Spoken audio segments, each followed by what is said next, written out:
Pero toda sensibilidad o todos los órganos sensoriales que son diferentes deben poseer un receptor específico, ¿no? Este es usualmente periférico, usualmente hay un ganglio donde está el soma de este receptor, y de ahí se proyectan, por ejemplo, a núcleos, de ahí se proyecta a núcleos de relevo del tálamo, cruzando o no cruzando la línea media. Y del tálamo se proyectan a la corteza específica, específicamente en relación a la vía sensitiva, no sensorial. Todas se proyectan al área porrolándica, y de ahí al área de proyección sensitiva. Porque este es el homúnculo sensitivo, que puede ser muy parecido al homúnculo motor. Miren, insisto, esta parte. La pierna, los dedos tienen mayores proyecciones, ¿no? La boca ya no se diga, los labios, la lengua, entonces tiene mayores proyecciones en el cerebro. Porque la pierna ubica la parte interhemisférica. O sea, yo puedo tener acá un tumor y me hace crisis epilépticas focalizadas de la mano, pero si tengo acá un tumor, voy a tener crisis epilépticas focalizadas de los dedos del pie, del tobillo, etc. Pero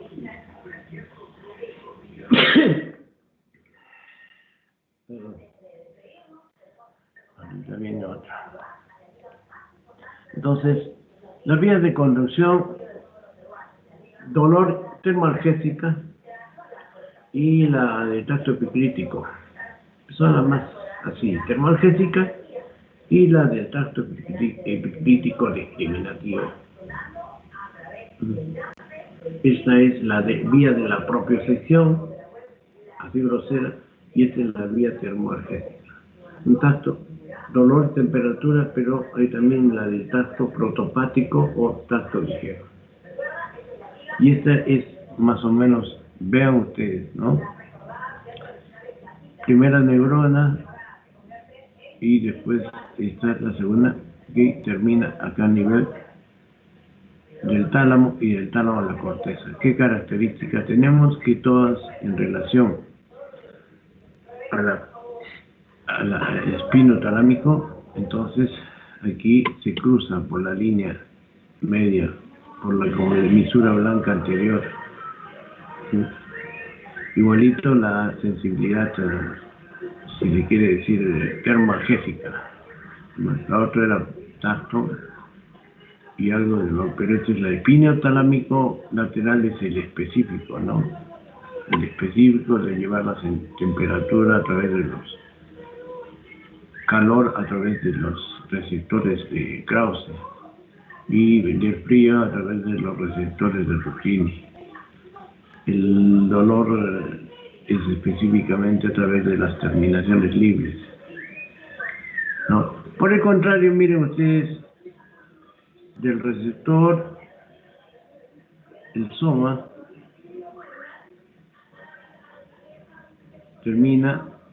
asciende por el mismo lado, la columna del mismo lado, en el cordón posterior, llega y recién hace signalis en los núcleos graciles cuneatus del bulbo, y de ahí se proyecta la corteza y de la corteza al tálamo. 3 neuronas también. Aquí en resumen, entonces, miren, en azul todo lo que es termoalgésico y tacto protopático. ¿Listo? Y en rojo todo lo que es propioceptivo. El rojo, obviamente, miren, sube por el mismo lado, hace sinapsis y al final ambos terminan. ¿Ok? Estos son los dermatomas. Son las zonas de proyección de cada uno de los nervios espinales. Eso significa que, por ejemplo, a ver, vamos a poner un ejemplo. Acá el nervio, el dermatoma correspondiente al nervio C5, a la raíz C5, tiene esta distribución. ¿Listo? No llega a la mano. En el pie, miren, el dermatoma L5 es este. A ver, es este. El S1 es el borde externo y el L4 el borde interno del pie.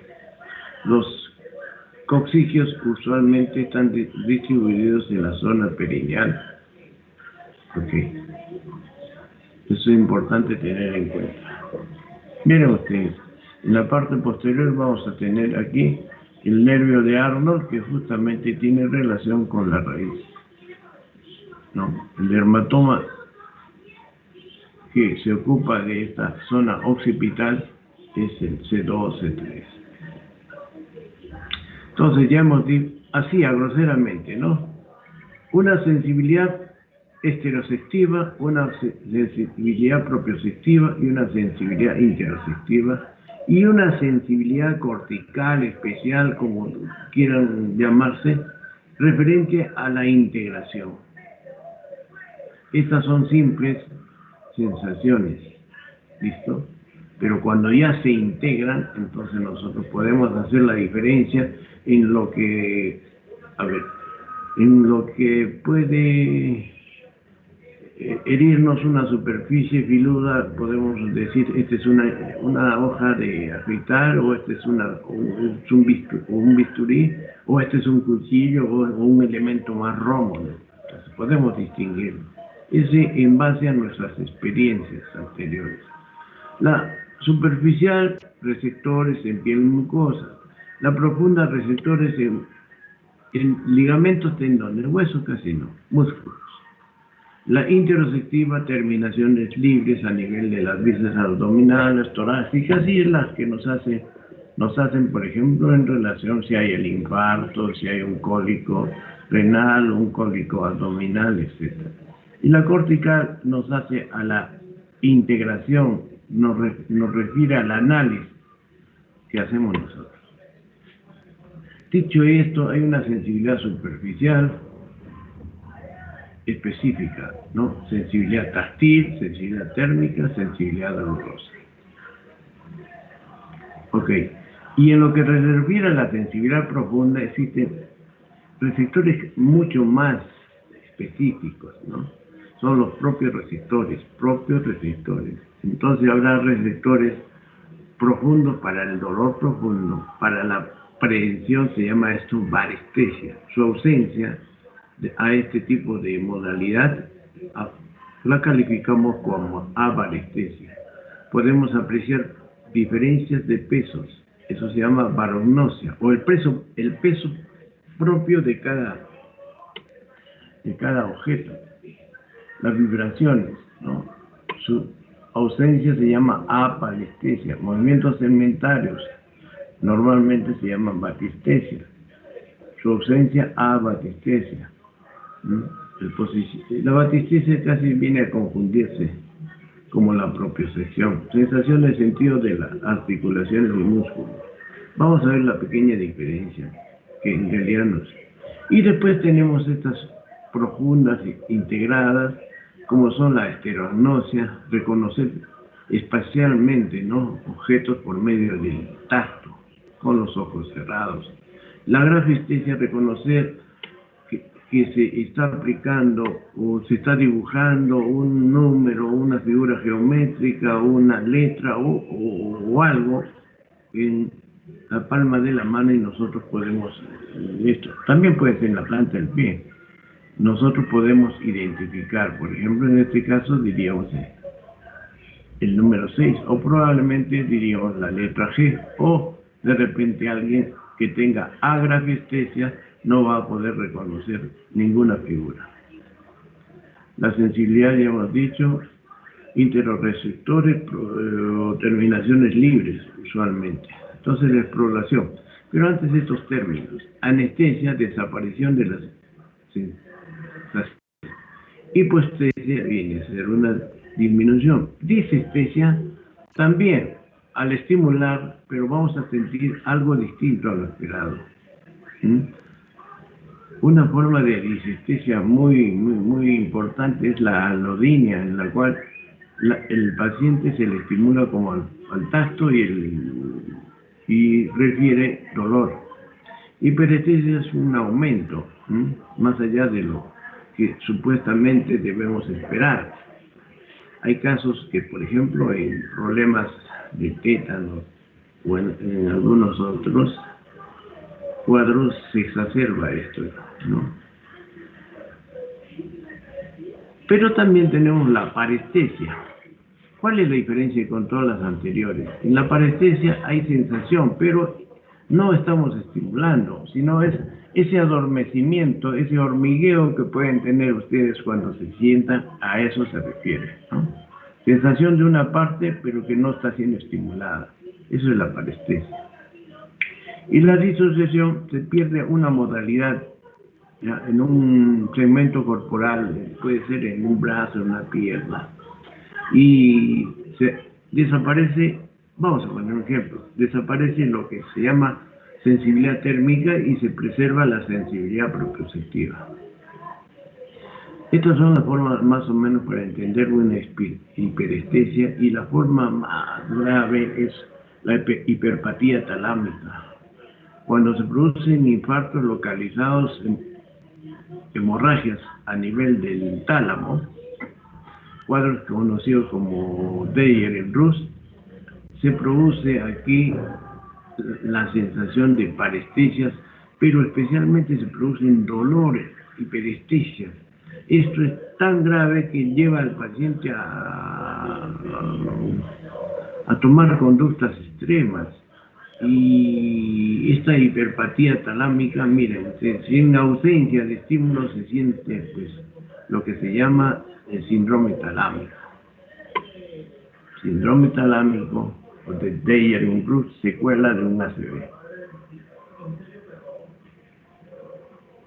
Hay formas de anestesia, ¿no? Generalizada, localizada. Hay anestesias totales. Aquí vamos a hablar especialmente de las parciales, ¿no? Tenemos la disociación periférica, lesiones de nervios periféricos, ¿ya? Una disociación tabética en el TABET. Entonces, ¿qué hay aquí?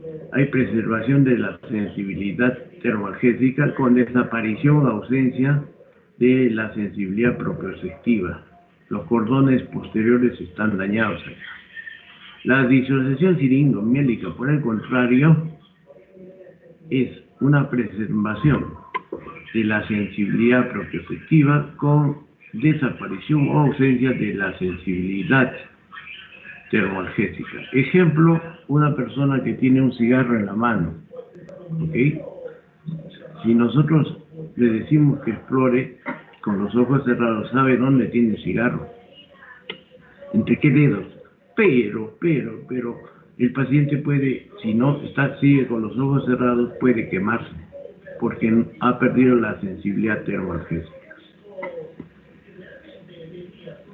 Aquí está cómo se examina, el paciente tranquilo, en algunos momentos con los ojos deben estar abiertos, especialmente cuando le damos informaciones, pero siempre cuando se examina la sensibilidad, el paciente debe estar relajado con los ojos cerrados.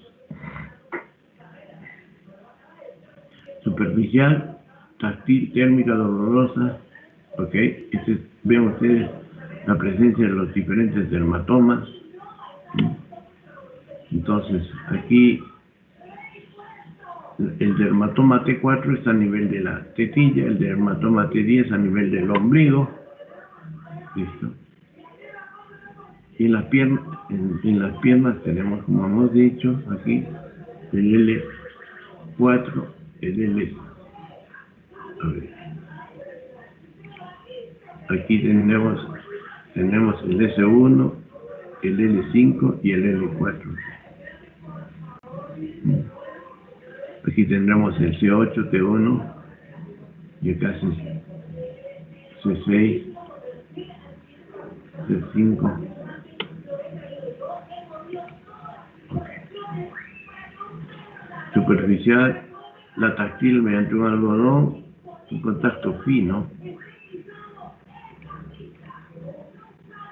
como lo hemos explicado, o como han visto ustedes en el video. La dolorosa, una aguja, un alfiler. La térmica, usamos estos elementos, por ejemplo, un tubo de ensayo con agua caliente y otro con agua fría, o tibia, y agua fría, helada. La dolorosa, entonces diferentes elementos. Esto es un dispositivo que se encuentra en la parte posterior de algunos martillos de reflejos, donde además se encuentra también una especie de cepillo. Entonces nos permite valorar la sensibilidad dolorosa y el cepillito, el tacto.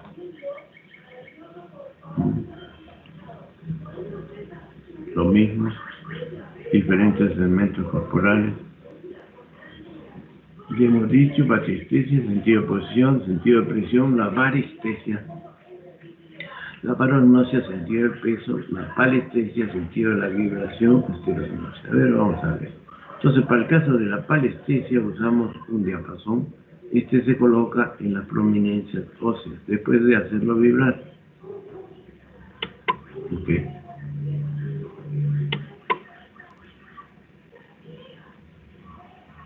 Así es, así se filtró esa diapositiva anterior, así de esa forma. Y la sensibilidad profunda o propioceptiva, por eso digo que la batistesia es el sentido de posición de los distintos elementos corporales. Puede ser, como se dice, en las porciones más sensibles, la mano, el pie, y se le dice tratando de aislarlo, tratando de aislarlo. Se le dice si está hacia arriba, si está abajo, qué estamos tocando. Para arriba, para abajo. De esa forma. Se tiene que tratar solo de mover un cortejo, un dedo, no chocar con los dedos de al lado. La parognosia tiene relación, normalmente la diferencia que puede tener distintos objetos, ¿no? Colocamos distintos objetos, como los que pueden apreciar. Obviamente, teniendo unos tornillos va a pesar más que teniendo estos objetos de plástico simple.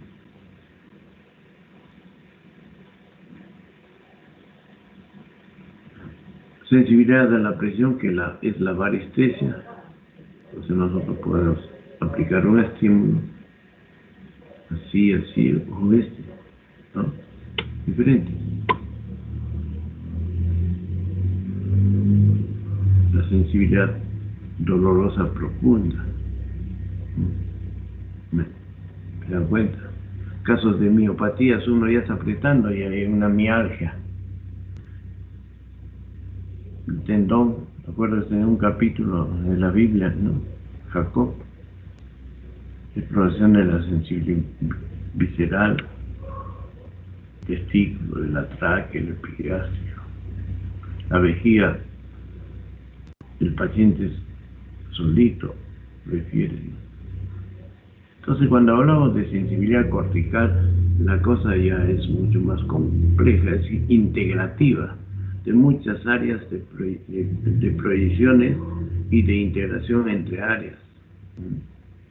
Okay. Entonces, se puede hacer se busca la discriminación, el reconocimiento, la gnosis. De acuerdo a sus características de peso, de tamaño. Imagínense, yo tengo en la mano una llave de plástico y una llave de metal. Hay diferencias de tamaño, de peso, textura. Ok. Entonces, una de las formas es la discriminación sensitiva. Ya son pruebas, podríamos decir, bien finas, en las cuales con un compás específico, el de Weber, o este aparatito, podemos captar la diferencia de sensibilidad en relación a receptores, porque estos son muy frecuentes a nivel de la lengua. El espacio interreceptores es pequeño en la lengua, en los dedos de la mano también, pero miren, en la espalda hay de 4 a 7 centímetros. ¿Qué significa? Que si yo evalúo aplico un estímulo, que son simultáneos, al mismo tiempo, a 2 centímetros, a 1 centímetro, la persona no va a poder discriminar. Pero si lo hago a la yema de los dedos, obviamente, miren ustedes, por encima de los 4 milímetros, todos los estímulos son captados.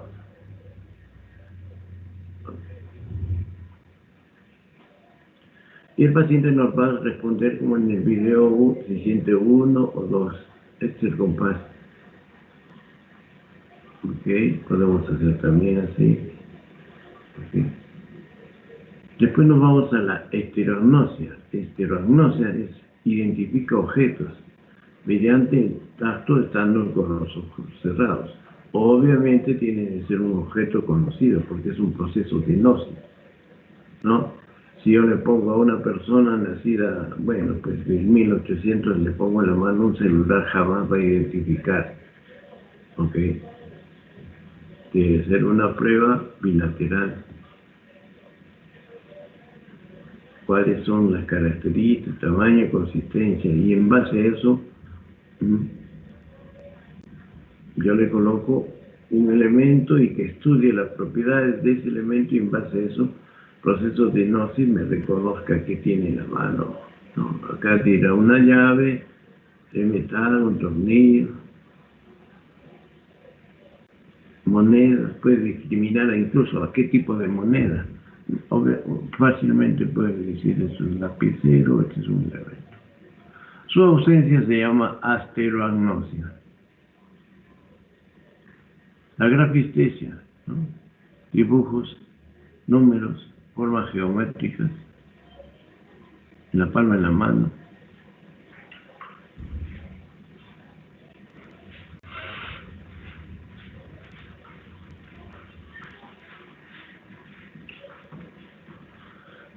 Sensibilidad dolorosa profunda. Ok, entonces hay algunas características acá, más o menos vamos a decirles, como hemos visto ayer en los problemas motores, de que había hemiplegias alternas y hemiplegias directas, igualito. Aquí podemos hablar de algunos, y además lesiones de la motoneurona inferior. Acá también podemos hablar que habrá síndromes específicos, como por ejemplo, forma de lesión sensitiva que compromete el nervio o la raíz. Entonces afectará solamente las modalidades, todo tipo de modalidad que esté implicada en ese nervio, pero en el dermatoma específico. ¿Ya? Esto es típico de una hernia cervical, por ejemplo, ¿ya? O una injuria a nivel del plexo. Solo la raíz comprometida estará distribuida su déficit en el dermatoma específico. ¿Listo?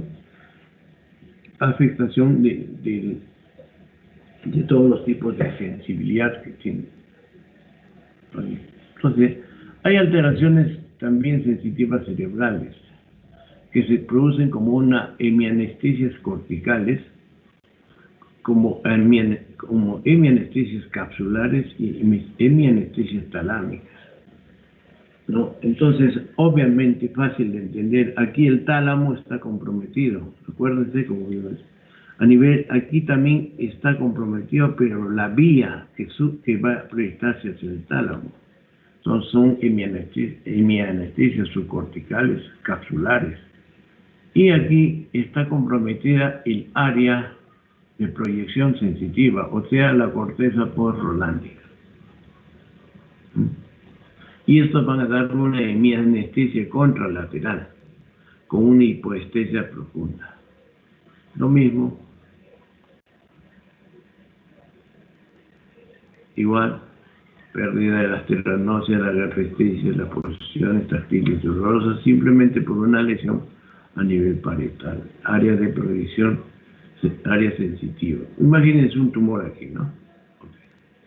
Lesiones del tálamo y dolor intenso, todo tipo de sensibilidad hay una disminución y aumento del umbral. Esto da lugar a lo que se llama la hiperpatía talámica. A nivel del tronco, van a dar diferentes alteraciones, pero según la afección sea peduncular, protuberancial, bulbar, en forma de hemianestesias alternas, o sea, contralaterales. Hemianestesia, por ejemplo, a nivel protuberancial, hemianestesia de la cara, ¿no? Como el síndrome de Miller-Gruber, ¿okay? Y el déficit contralateral. Entonces se alterna la cara con un déficit contralateral, mientras que en las de origen cerebral eran directamente.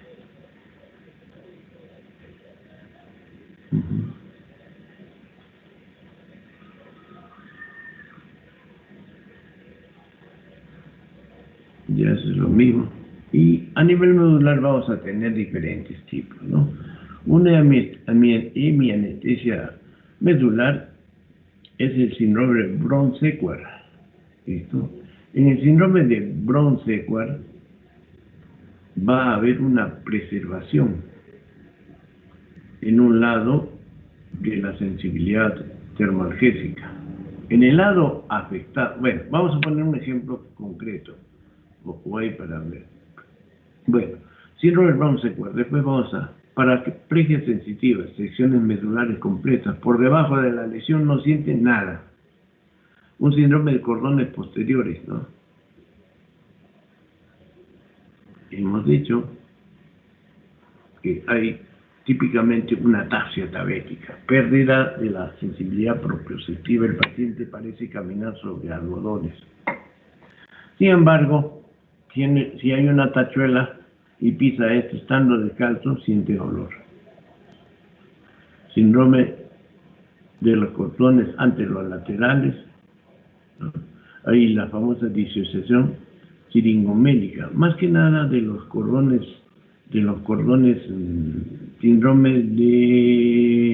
síndrome centromedular, entiéndase, típicamente la disociación siringomélica. Pero cuando esta se hace un poco lateral, o sea, la cavidad, la siringe, está un poco más hacia el lado, entonces puede comprometer en forma contralateral y dar una disociación siringomélica. Y el síndrome del cono medular, anestesia en la región en silla de montar. Ya vamos a ver esto. Entonces, cordones, a ver, lesiones transversales, anestesia, creo que aquí viene, perdón. Sección medular completa. Entonces, por debajo de la lesión tenemos todo tipo de alteración de todo tipo de modalidad sensitiva. ¿Listo? Ok. Ojo, recordarles, en estos casos sí también hay alteraciones motoras, ¿no? En los casos de sección medular se altera lo motor, lo sensitivo, lo esfinteriano y lo neurovegetativo por debajo de la lesión. En la lesión centromedular, que es esta, ¿ok? Entonces hay ausencia de sensibilidad termoalgésica en miembros superiores con preservación de la sensibilidad propioceptiva. Acuérdese del cigarro, ¿no? Se quema, pero sabe dónde está el cigarro, pero no siente dolor. Esto se llama una anestesia suspendida, porque se pierde un tipo de sensibilidad, en este caso la térmica y dolorosa, y se conserva la posicional vibratoria, ¿no? La táctil epicrítica, todo esto es cordones posteriores. Síndrome de Brown-Séquard, bien, ahí está. Entonces hay una hemisección o podríamos decir un objeto ya, punzante, la mitad de la médula, un síndrome de Brown-Séquard. Ese es un proceso agudo, pero un tumor puede comprimirlo en forma crónica, da un síndrome compresivo medular crónico de médula. Entonces hablamos de un síndrome de Brown-Séquard. ¿Por qué se caracteriza? Ya, si esta lesión es derecha, este es derecho y este es izquierdo, Si es en derecha, entonces la sensibilidad propioceptiva está comprometida en el lado de la lesión, la sensibilidad termalgésica del lado contralateral. Pero si nosotros queremos mezclar acá lo motor estará también comprometida en el lado derecho. ¿Por qué? Porque la piramidal ya decursó tempranamente y afecta acá. ¿Y por qué el cordón? Porque este cordón también sube y recién hace relevo a nivel vulvar. ¿Y por qué se afecta la sensibilidad contralateral? Porque esto conforme va subiendo se va decusando. La termalgésica se decusa a nivel que ingresa en la médula. Okay. Entonces, síndrome de disociación tabético, el paciente siente que camina sobre algodones, no puede captar la textura del piso. Ok, si el paciente se guía de la visión, entonces si cierra los ojos va a ser un romper positivo y se va a caer. Por eso la marcha tabética es del paciente mirando el piso. Ok, aquí tenemos un síndrome troncular. Mírense cómo se alterna la hemicara con el hemicuerpo. Entonces hay una alteración. Las lesiones radiculares ya hemos visto, ¿no? C5, miren cómo termina. C6, C7 es un bordecito, C8. Entonces solamente estará así. Se afecta una hernia a nivel C5 afectará solamente esto. Pero si la hernia es dos segmentos, dos vértebras más abajo, probablemente tenga esta distribución. Entonces, hay síndromes específicos. Creo que en pediatría van a ver ustedes el síndrome de Duchenne, que compromete las raíces C5, C6, el Klumpke de Yerin, que compromete las C8, T1, el síndrome de la cola de caballo. Estamos hablando de radiculalgias o radiculopatías, ¿no? Donde hay dolor muchas veces y hay parestesias, y también que se exacerban por algunas maniobras que aumentan la presión intratorácica, como las mandíbulas de Valsalva. Entonces, alteraciones radiculares pueden ser de este tipo, esta raíz. Pero no olviden que todos estos nervios tienen también componente motor. Por lo tanto, además de esto sensitivo, vamos a encontrar un déficit motor, ¿no? En este caso, si es C5, va a haber problemas para el hombro, ¿cómo se llama este? Bueno, el típico es el músculo cutáneo, ¿no? Que tiene inervación con el bíceps, entonces no habrá capacidad para la flexión y además habrá alteraciones de la sensibilidad. La distribución de los distintos nervios periféricos. Una cosa es dermatoma, señores, y otra cosa es la distribución de cada nervio. Esto es dermatomas, miren ustedes, ¿no? Como C5 aquí, músculo cutáneo. ¿Listo? Miren ustedes. No, C8, T1. Ok, igualito acá, ¿no?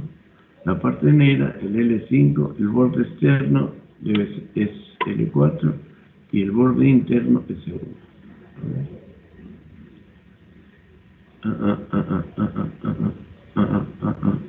Sí. Señores, una pequeña equivocación. El borde externo es S1 y el borde interno es L4. Por eso que yo siempre me acuerdo, porque el que se desplaza desde arriba es el L4. Los pacientes que tienen una hernia en el L4 van a decir que no pueden hacer la dorsiflexión de los dedos. Ok. Entonces, nuevamente. Entonces, un solo nervio tiene... Cuando hay múltiples nervios ya la cosa cambia por diferente. Esas son patologías propias del nervio, ¿no? Muchas veces forma simétrica, compromete en forma de guantes, miembros superiores o en forma de calcetines los miembros inferiores. Acá todos los tipos de sensibilidad. ¿Alguna pregunta, señores?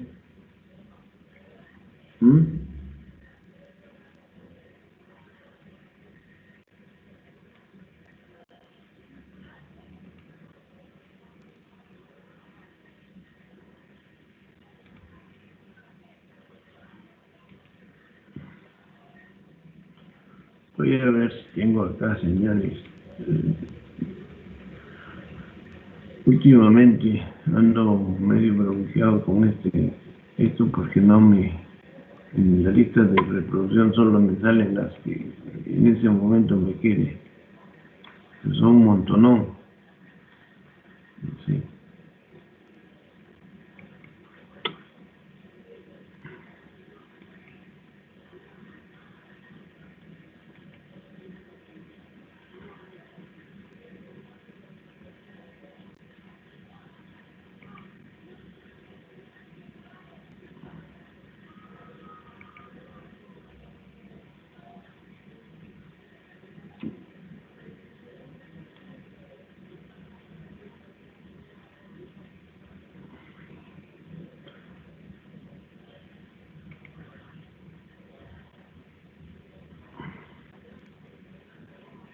No hay. No le digo que... A ver, vamos a ver acá. Ya.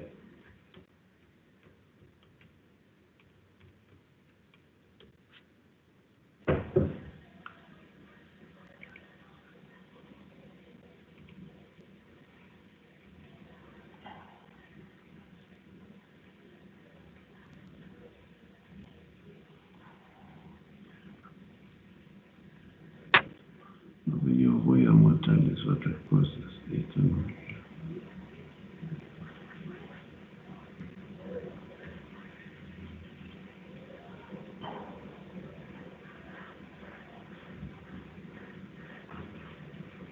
Tenía acá unos signos meningios muy bonitos, donde eran niños que, no sé.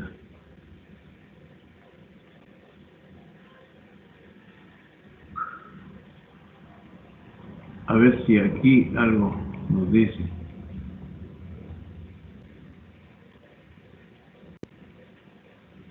La investigación de los signos meningios comienza por establecer si hay rigidez de nuca, que uno la establece, ¿no es cierto?, moviendo la cabeza.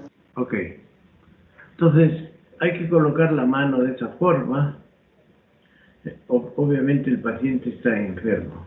Estamos en ese momento buscando la rigidez de nuca. ¿Cómo sabemos que es positiva? Porque el paciente va a mostrar resistencia, como le mostré en esa actitud de un paciente con meningitis. Entonces va a mostrar resistencia y si forzamos y tratamos de apegar el mentón al pecho, el paciente va a hacer un movimiento de dolor en la cara y va a expresar dolor, de alguna forma. Con suavidad, y en este caso no hay rigidez de nuca.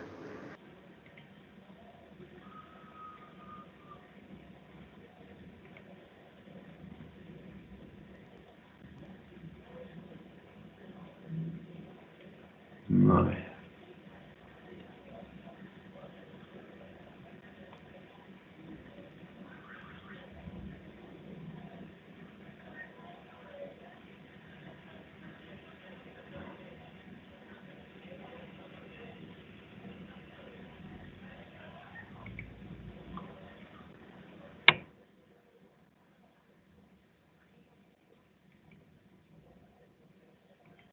¿Se ve, señores? No. Signos meningios.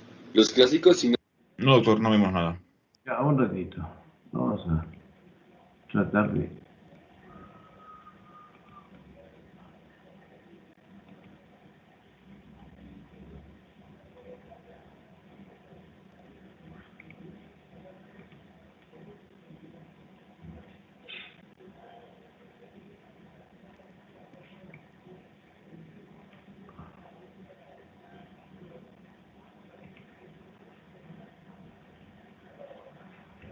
Ahora sí, ¿no? Signos meningios. Los Ahora sí. clásicos signos meningios que indican irritación meningia son la rigidez nucal, el signo de Brudinsky y el de Kernig. La rigidez nucal es la resistencia a la flexión del cuello. No, ahí está mucho, ¿no?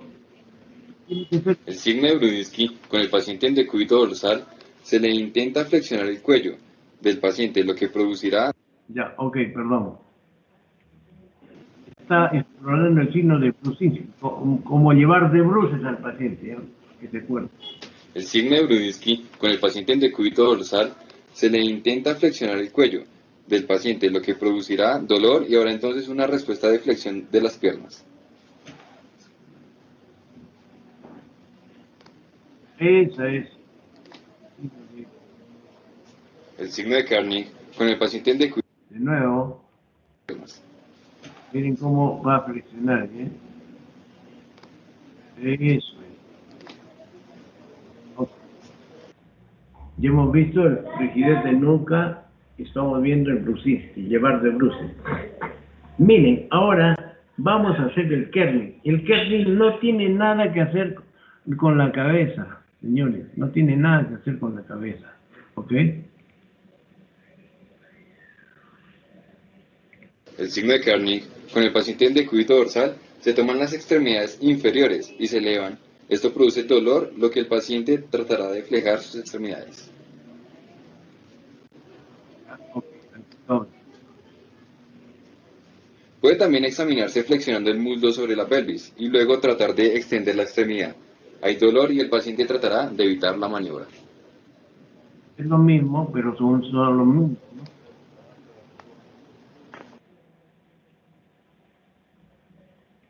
En ambos casos se han dado cuenta de que se trata de que frente al dolor, porque está estirando el cordón espinal, o sea, la dura madre irritada, y las raíces que están también irritadas por el proceso infeccioso.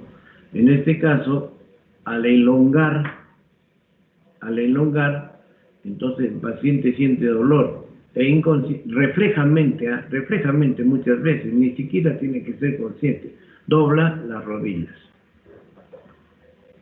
Ok, vamos a ver qué más hay.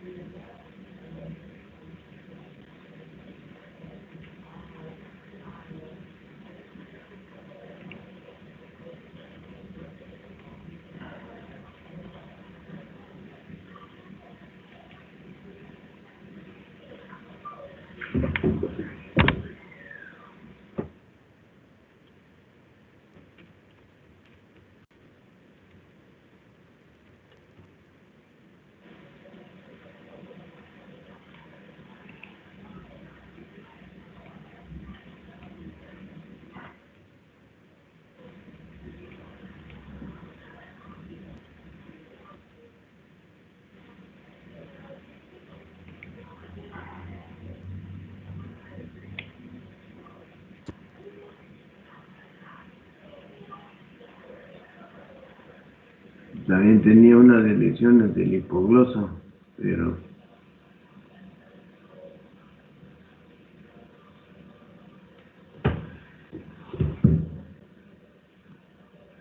a ver, creo que acá, aunque está en...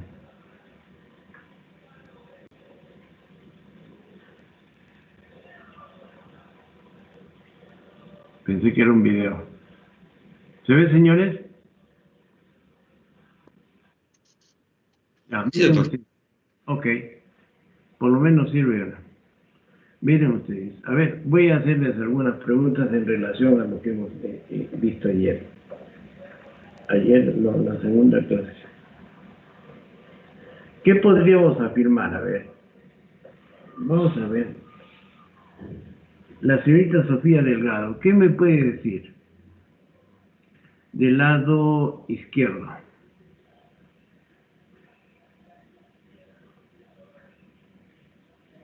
¿Mm? No, no estoy segura, doctor, disculpe. Pero si ya lo hemos dicho. A ver, Cita Contreras. Sí, doctor. ¿Qué me puede decir? No sabría decirle muy bien, doctor.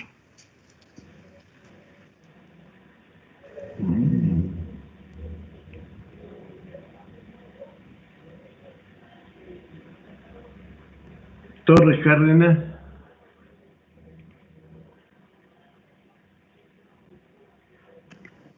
Sí, doctor. ¿Qué me puede decir del lado? ¿Sabe por qué Es una Sí. ¿Sabe por qué? parálisis. Mire, me está usted preguntando, ¿es una parálisis? Me está usted preguntando. Es Bueno, una parálisis, doctor. ¿por qué se los digo, mejor dicho, no? Por lo siguiente. A ver. En las instrucciones del contenido y cómo van a hacer las cosas, ¿no? Les he explicado. E incluso hay un ejemplo parecido de una parálisis del lingual, del hipogloso. O sea, ni siquiera han visto esa figura, ni siquiera han leído. Eso está mal, señores.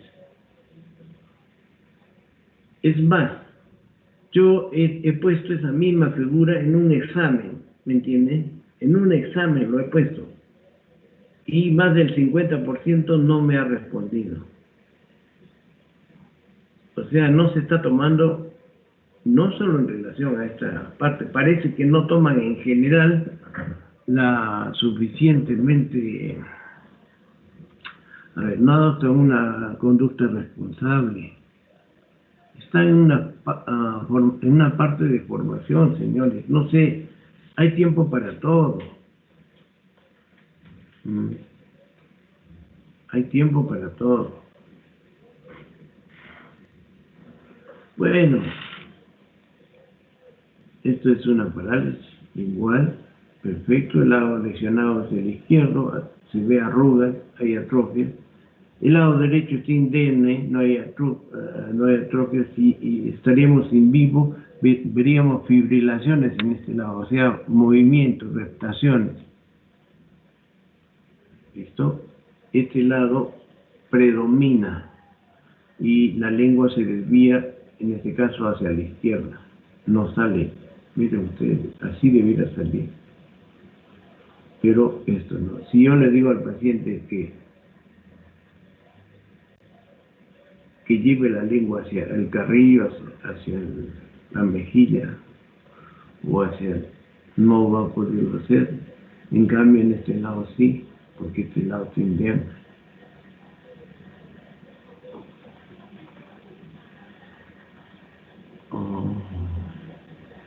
Bueno.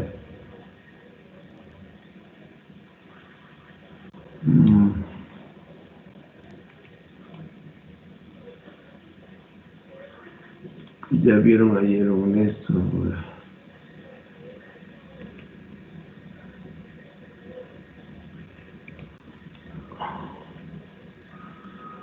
Bueno, vamos a terminar esto con la evaluación del paciente inconsciente.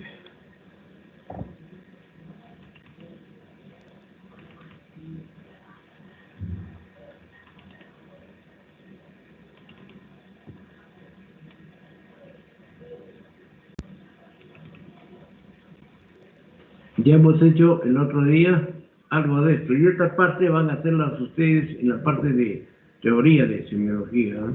Así que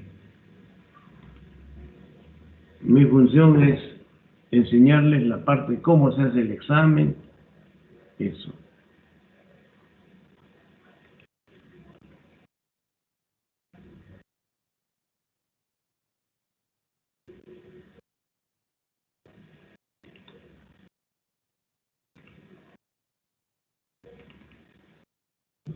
¿Listo? La conciencia.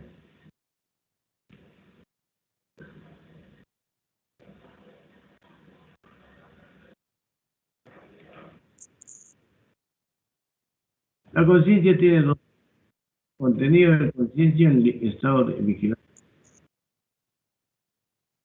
Perceptividad versus reactividad. Desarrollo nuevo, desarrollo antiguo. El asiento el contenido en la corteza, asiento del estado de vigilancia o de alerta, activadora ascendente. Hay alteraciones cuantitativas del nivel de vigilancia y del contenido. Las cuantitativas pueden ser las parciales, sopor, estupor. Las globales, duraderos como el coma, transitorios como una lipotimia, un síncope. Coma es un compromiso global duradero del nivel de vigilancia, pero también hay compromisos del contenido. Es un estado de verdadera inconsciencia. Se caracteriza porque frente al estímulo más doloroso, más intenso, el paciente no abre los párpados, no abre los ojos.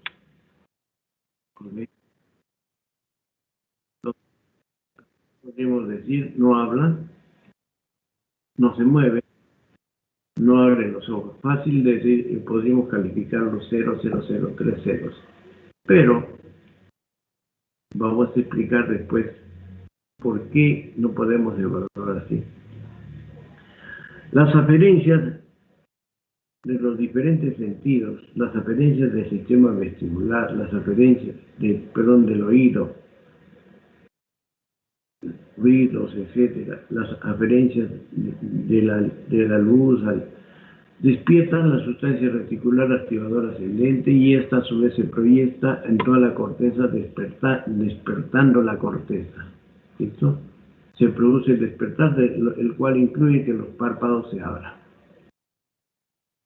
Esto se hace un ciclo vigilia-sueño, un ciclo circadiano normal para cada persona, que se adapta al sitio donde se localiza su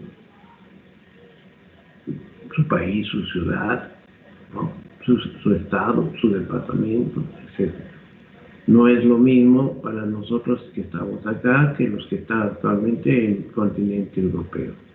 Diferentes ciclos circadianos, por eso hay el Haya cuando uno viaja o viene. Entonces, el estado de conciencia se regula por las aferencias que despiertan la sustancia reticular, despiertan la corteza a su vez mantiene activa la sustancia reticular y la corteza se produce el despertar y la actividad, de todo tipo de actividad, ¿no? De todo, su máxima expresión sería el lenguaje. Actividad motora, juicio, pensamiento, lo que sea. Lo primero que se produzca. La sustancia reticular puede ser afectada por procesos intrínsecos al tallo, ¿listo? O procesos extrínsecos al tallo que comprimen o lo desplazan. ¿Listo? Entonces, aquí hay un efecto mecánico que comprime el tallo y por ende la sustancia reticular activadora ascendente. Hay procesos metabólicos o tóxicos que pueden alterar, especialmente inhibiendo la función, puede ser transitoriamente o de forma irreversible la sustancia reticular activadora. Y por eso se pueden producir comas transitorios o comas duraderos, irreversibles. Entonces, toda lección hemisférica también puede producir en forma indirecta el mesencéfalo, porque son las famosas desviaciones que son desviaciones, como hemos visto, desplazamientos contralaterales por efecto de masa, presencia de un elemento, un cuarto espacio, o sea, un tumor, un coágulo, desplazan las estructuras de la línea media en sentido lateral y en sentido rostro-caudal, o sea, de arriba hacia abajo. Y esta comprensión sobre el mesencéfalo y el tronco en forma sucesiva provoca el coma. Es como un edificio que va siendo destruido desde el skyroom, por decirles, o sea, desde el último piso, imagínense un quinto piso, y va destruyéndose el cuarto, Y al final hay la claudicación respiratoria cuando se afecta el pulmón. Entonces hay una presión que se ejerce.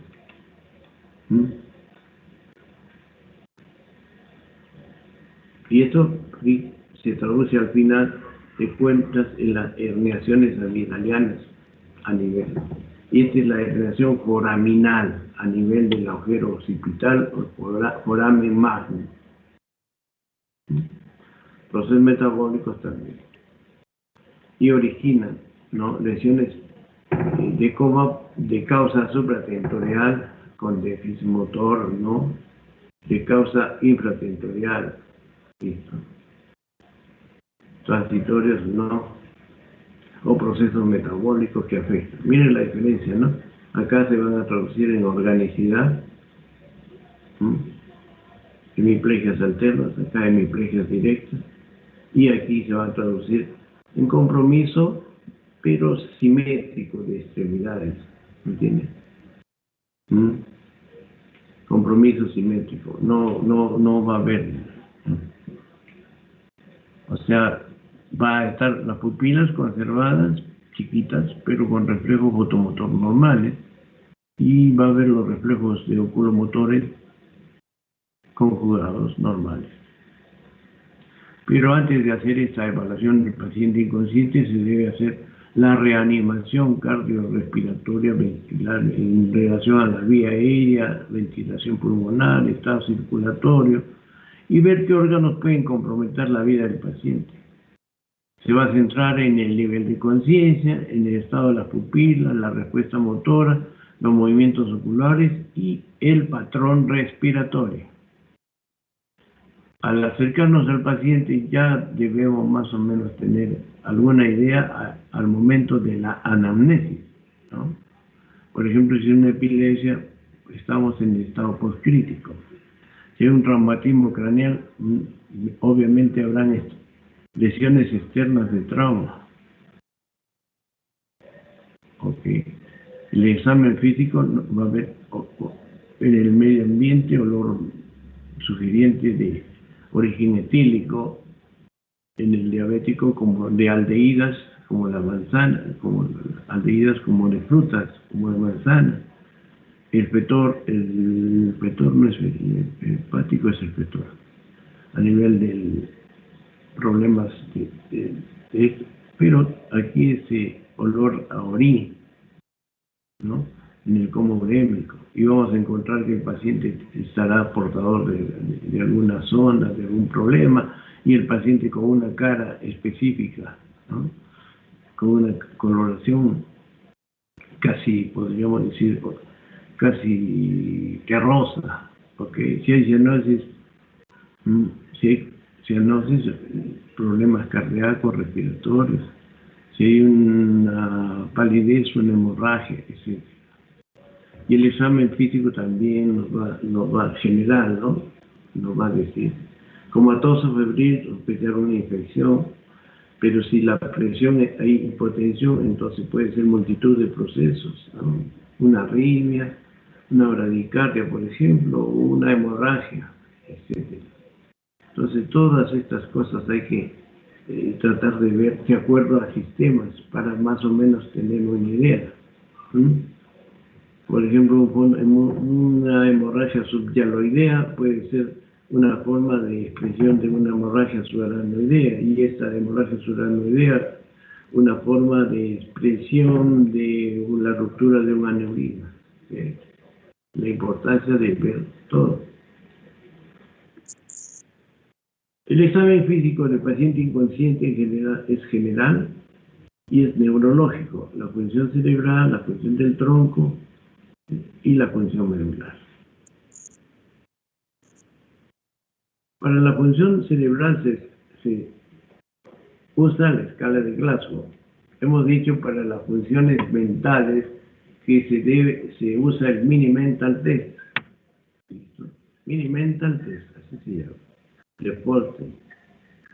Para la función del paciente en coma que compromete el estado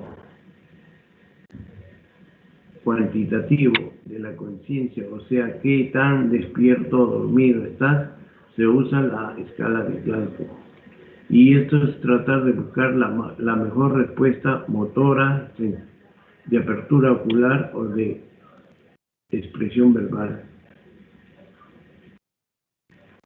Se califica la motora de 1 al 6, del 5 al 4 la verbal y la apertura ocular de 4 a 1.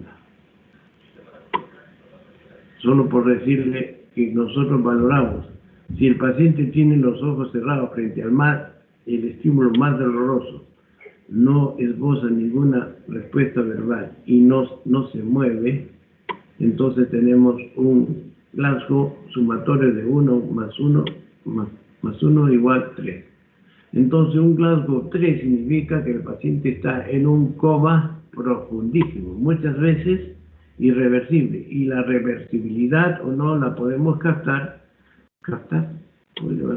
reforzar o no, o evaluar en función de otros parámetros, ¿no? Los parámetros del patrón respiratorio, los parámetros de apertura de reflejo pupilar, de reflejos óculo-vestibulares. Es decir, ¿qué tanto se ha dañado el cerebro? Perfecto.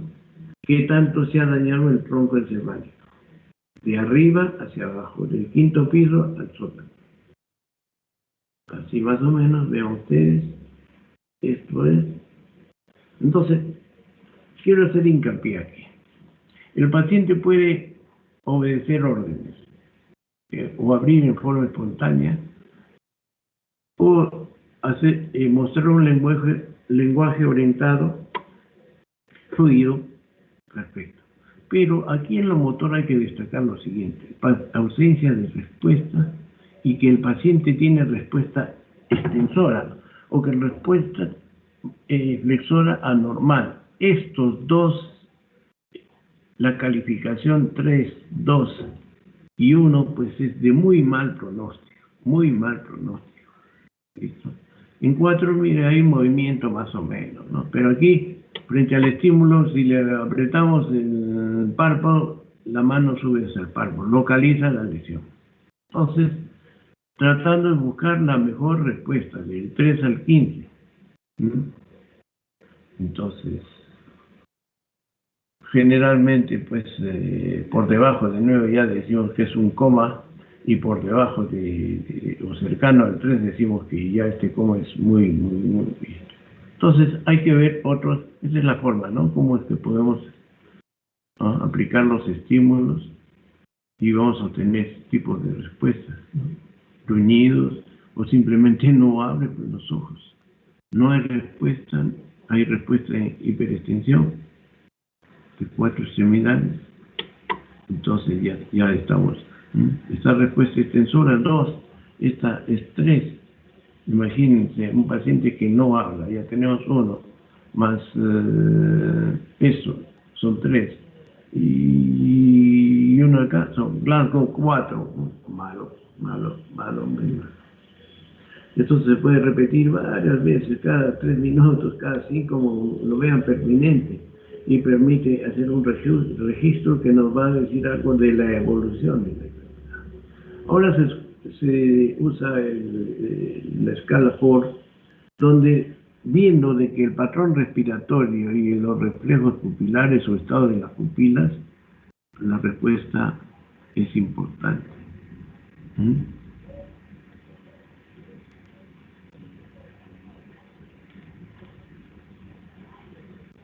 Cada uno se puntúa de 0 a 4. Y el 0 es un coma reactivo sin reflejos del tronco encefálico. O sea, vamos a encontrar un paciente con hipotonía arreflexia generalizada. Okay. Los síndromes de herniación tienen que ver con todo eso, de acuerdo a la doctrina de Monronkeli. Cuando aumenta uno de estos volúmenes, el otro tiene que compensarlo. Y en base a eso, lo que se llama la elastancia y la compliance cerebral. Y eso debe haberlo hecho en fisiopatología, ¿no? Es un capítulo importante porque esto es la base de toda la neurología. Lo único que puedo decirles es, más o menos resumirlo, es de que, imagínense, tienen en la mano una esponja con agua, ¿ok? Y eso es el cerebro. Entonces, van apretando y va saliendo agua, hasta un punto que ya pues salió todo el agua y lo único que hace es dañar dañar la esponja, ¿no? Eso es. Entonces, estos procesos de herniación a veces, por edema cerebral generalizado, producen esta compresión del tronco encefálico a través del tentorio o a través del foramen magno. Pero pueden haber herniaciones unilaterales por procesos unilaterales, hemisféricos unilaterales, que dañan y comprimen el tronco encefálico a predominio unilateral, produciendo una herniación transtentorial unilateral conocida como herniación uncal, porque se compromete este segmento del lóbulo temporal llamado el uncus, que se insinúa y desciende a través del agujero tentorial, comprimiendo. Aquí por acá discurre el tercer par craneal, como consecuencia habrá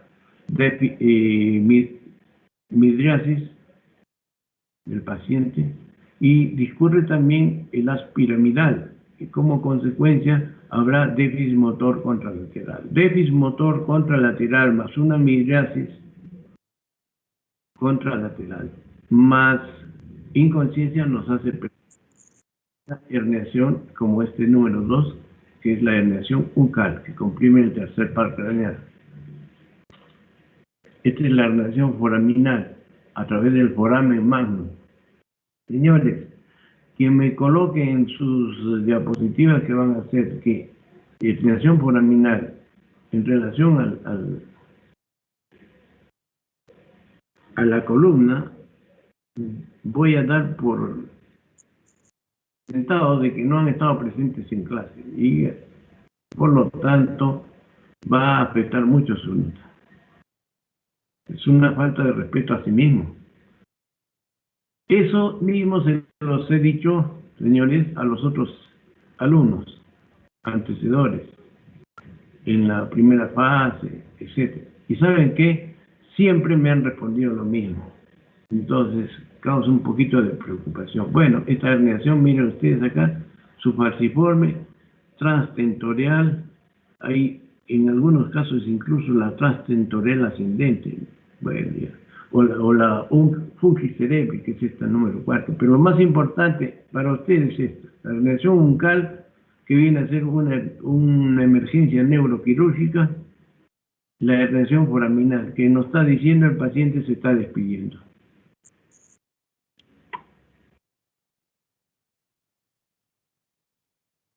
Después de hacer eso, evaluamos el tronco.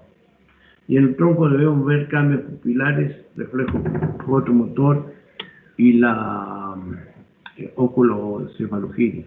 Y a nivel protuberancial ya vemos también reflejo corneal, reflejos de óculo-vestibulares.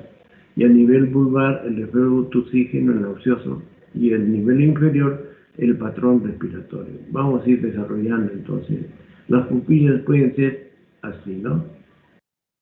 Aquí nos habla de una midriasis por afectación de las vías parasimpáticas, se produce constricción pupilar.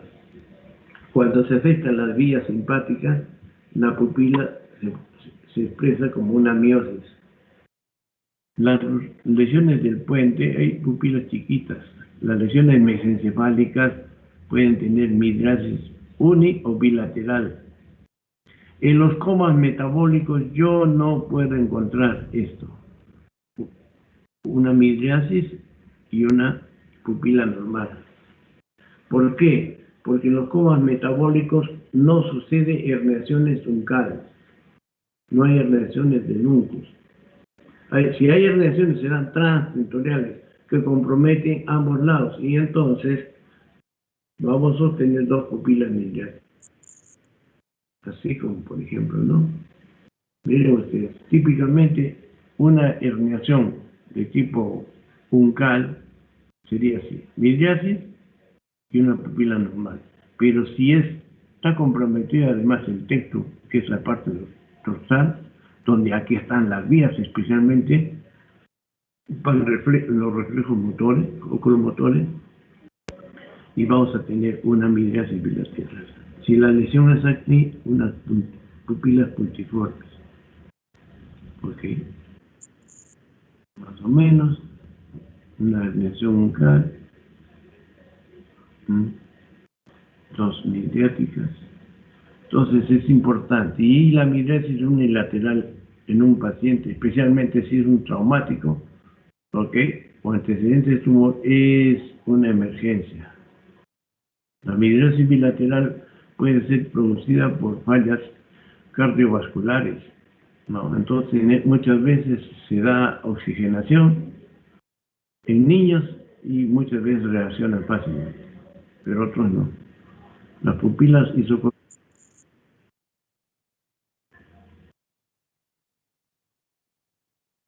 igual depende del nivel.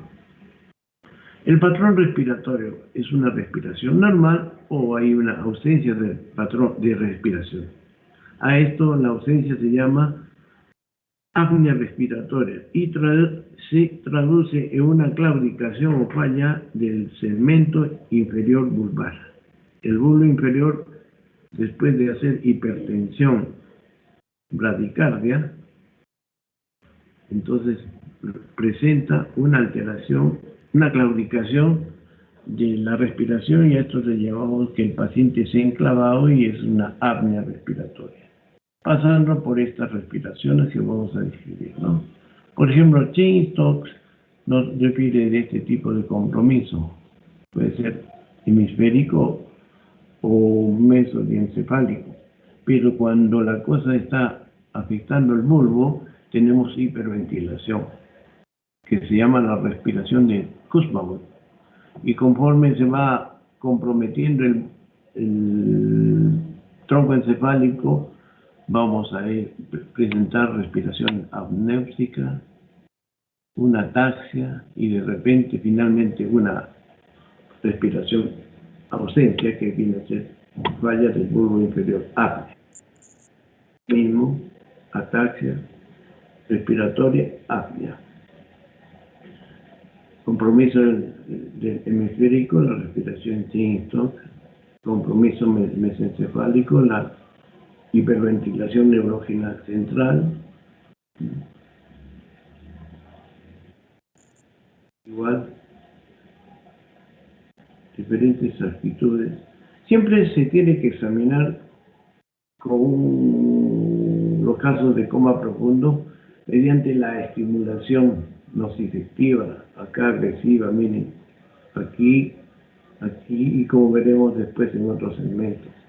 Entonces, una respuesta motora, si hay movimientos espontáneos, pues yo tengo que pensar que la causa del coma es de repente una crisis epiléptica, ¿no? O, si hay movimientos espontáneos focales, me focaliza, me dice, un hemisferio está comprometido, el otro no. Si hay movimientos generalizados espontáneos, entonces, y el paciente está inconsciente, me habla de una encefalopatía metabólica. Ok. Miren ustedes, yo puedo apretar el arco superciliar, la falange, el tórax, el esternón, perdón, o este que es la típica mariposa, así se llama, ¿no? Hacer una estimulación intensa retroauricular en la mastoides, y eso hace que el paciente presente aquí. Miren ustedes, cuando hay afectación de un hemisferio, en este caso es el derecho, el izquierdo está afectado. Y el izquierdo, como está normal, ¿no? El del lado derecho localiza incluso, ¿no? Ya aquí hay Babinski, ¿no? Ya hay Babinski, es un signo. El Babinski es común entre una afección piramidal aguda y una afección piramidal crónica. Pero aquí no hay reflejos de liberación. ¿Ok? Una lesión de daño mesencefálico me va a producir esto. Una decorticación. Y por debajo del núcleo vestibular es una descerebración. o encima de los núcleos vestibulares, perdón, una descerebración. Caracterizada por hiperextensión, ¿me entienden? Hiperextensión. De todo, de todo. Imagínense un paciente que está respirando así, ¿no? Como una hiperventilación y encima así, ya tienen una idea de lo que está pasando. Igual, aquí este lado está indemne y entonces el paciente puede realizar movimientos, ¿no? Y conforme se va dañando, ya veremos, decorticación, pueden ser mixtas, decorticación, deceleración, hasta que finalmente, porque el fallo no va a ser pues simétrico, ¿no? Imagínense, es una fuerza de hipertensión que va bajando. Puede afectar más el lado derecho que el izquierdo, pero al final hay claudicación de los dos lados. Y al final desaparece la hiperextensión y se produce a nivel vulvar ya una atonía, una reflexia, ya desapareció. Ahí ya decimos, el paciente en cualquier momento nos va a hacer una muerte encefálica. ¿Listo? Y entonces, si le retiramos muchas veces el respirador, porque estos generalmente están con respiración asistida, veremos que ya no tiene ventilación espontánea. Y ahí declaramos, más otros parámetros, la muerte cerebral. Entonces, la herniación uncal, entonces, como la 1, es inconsciencia, déficit motor contralateral y midriasis del mismo lado. El problema en este caso es un coágulo. Midriasis unilateral y por lesión, como hemos dicho aquí. Entonces, paciente, pupila, midriasis unilateral, fija, no reactiva, más inconsciencia, más déficit motor contralateral. Estas son las posturas de cerebración, la postura de decorticación. Acá diferentes patrones. Voy a insistir, acá hay una midriasis, miren ustedes, y después así ya. Algo que se comprime, pero miren ustedes acá. Una pupila fija con una tosis, ¿sí?, palpebral, ¿listo? Y no se comprime, no es reactiva. Y con este patrón de hiperventilación, entonces este paciente decimos que tiene una herniación uncal, déficit motor contralateral y tenemos acá una. ¿Ok? Y si hacemos unas maniobras, como se llaman ustedes, las de ojos de muñeca, el paciente tiene desconjugación. Después vamos a ver lo normal y lo anormal. Y si estimulamos con agua fría, entonces hay una desconjugación de los movimientos. Aquí hay una desconjugación. Aquí cosas mucho más grandes. Ya estamos cerca, ya prácticamente ya no hay descerebración. Flácido, con algunos movimientos, y las pupilas fijas, alteraciones.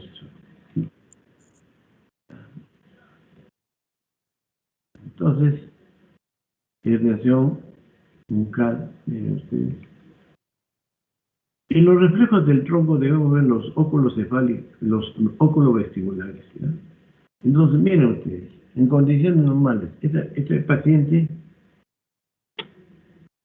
una persona inconsciente, giro a la derecha, los ojos se van a la izquierda. Giro a la izquierda, los ojos en forma conjugada se van hacia la derecha. Si hay problemas ya, entonces hay una desconjugación.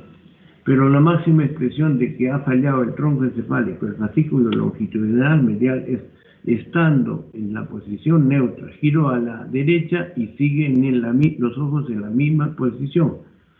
Giro a la izquierda, los ojos están en la misma posición. Es decir, simula los ojos de una muñeca de plástico, ¿no? O sea que los ojos no se mueven frente al giro de la cabeza.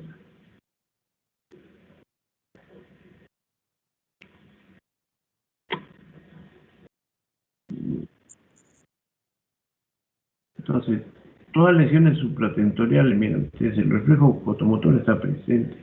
Y la oculocefalogilia, perdón, sí, está normal eso. Mire, se va hacia la giro a la izquierda, se van los ojos a la derecha. Ok. El coma metabólico, la cosa es casi igual. Y estimulo con agua fría y los ojos se van a ir hacia el lado de la estimulación.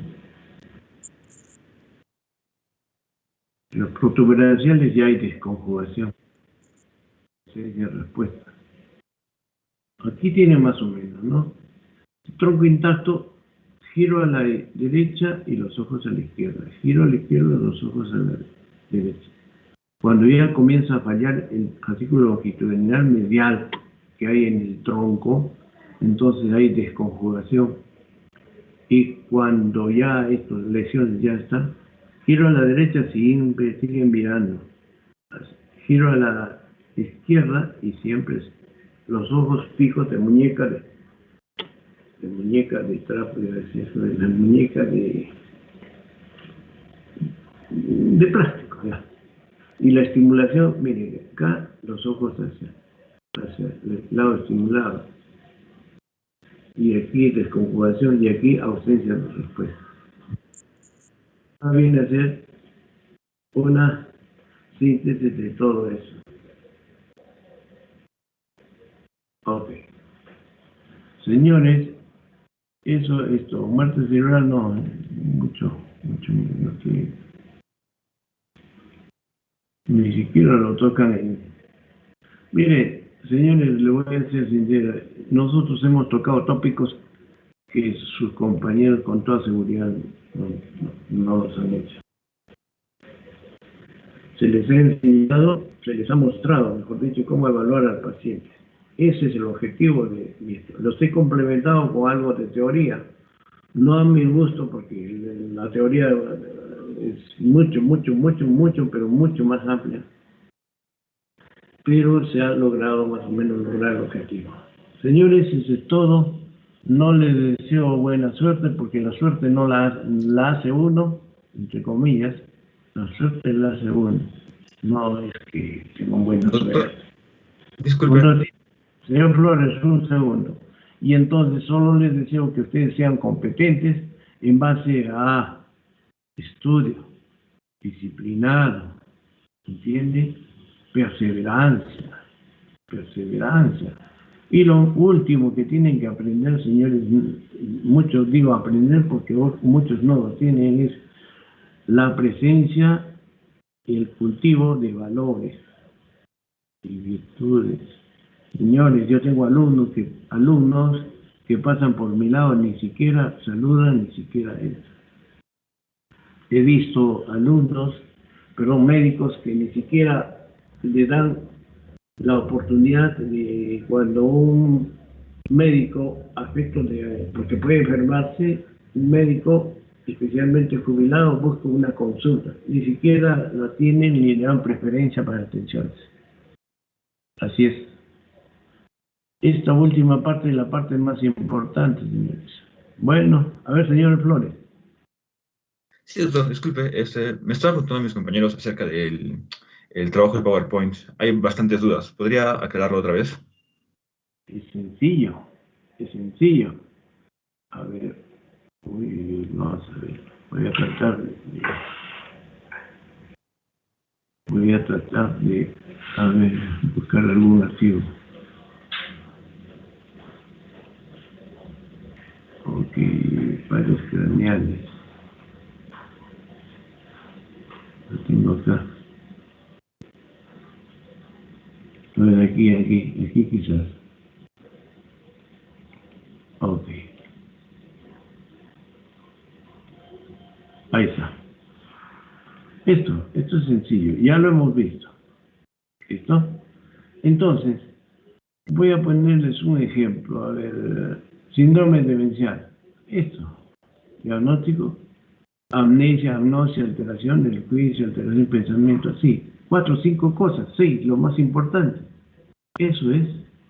Si trato de hacer un síndrome piramidal, Entonces, así, parálisis espástica, sinatrofia, hiperreflexia, no me pongan toda una cosa. ¿Esto le cabe a duda, señor, esto? Señor Flores, ¿le cabe a duda lo que le estoy diciendo? No, doctor. Entonces serían, todos los alumnos tienen que presentar los 50 síndromes, ¿verdad? Sí, ¿por qué? Porque de la otra forma, cuando lo ponen así y uno detrás de otro, encuentro copias.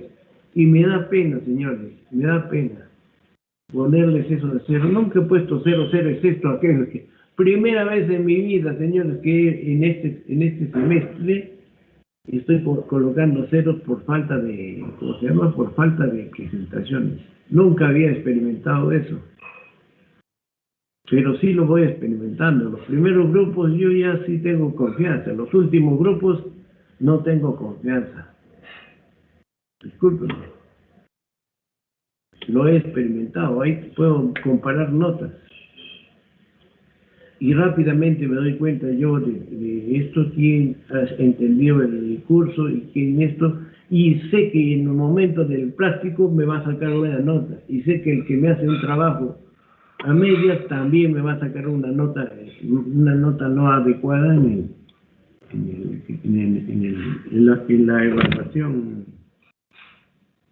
la evaluación, que se llama, es una evaluación, no sé, ustedes le llaman pasillitos, no sé.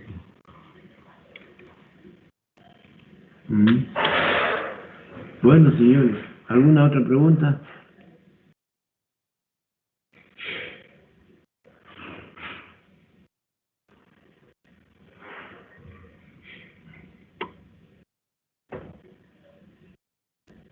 Bueno. Eso es todo, señores. Buenos días. ¿Alguien? Si quiero que desea hablar. Ah, no. Bueno. Buenos días, doctor. Disculpe.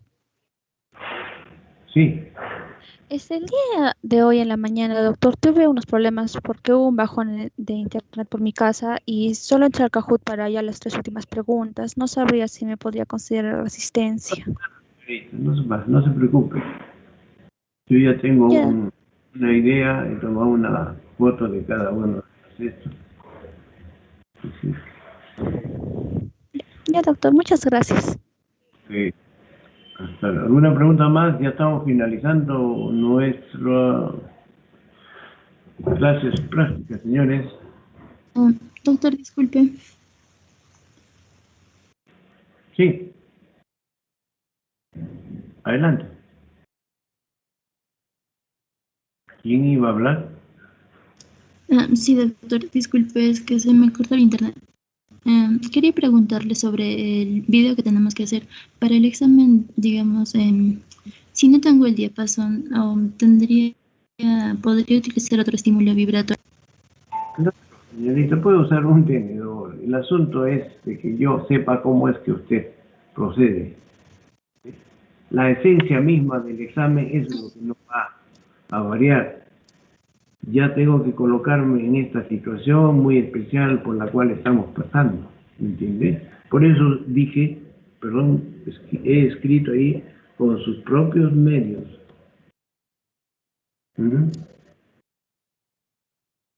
¿Listo? ¿Alguna otra pregunta?